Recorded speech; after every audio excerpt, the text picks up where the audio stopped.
Koverian mga iniidaan min zirtira Mase min shel nuam tantur min zirtir del silo An ladangam lukan le numun le mual luha lu te adang ta simo itse na rule ko katlan chunin lo ma se iloi zok na munna chuanin min ron thlir ve thin ro zing kwa alo vale a ngai tu anu nun ber kha alo thale ta diri na thin lai min lua tir lai dress a ber te nan and run kan kai lai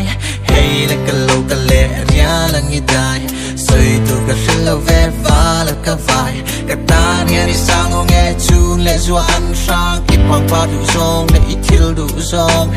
ngoi reng in nga ting e i ton tak mai ne mang tha ti mai che akaliam me hi e i pha a me boy te min hal ta me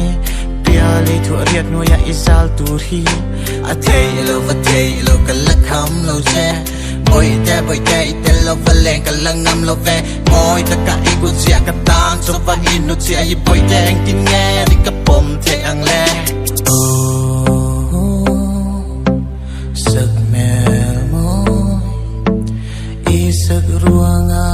Dai ria ye chol ring yanga Zal ria ye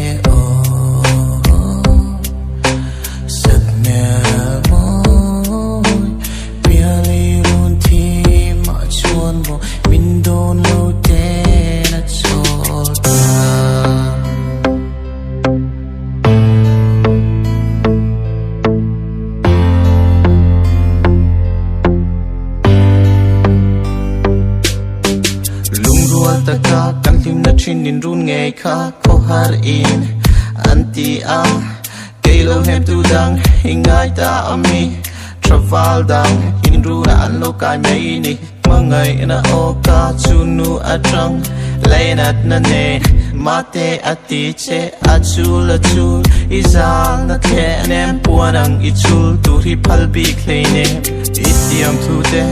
mintin na tu dan sul inu de trati trul tu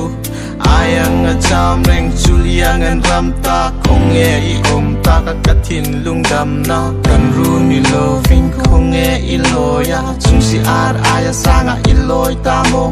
kan la soi ngai lo lal nun ne makiang a chuan ka om na hun tu lo ho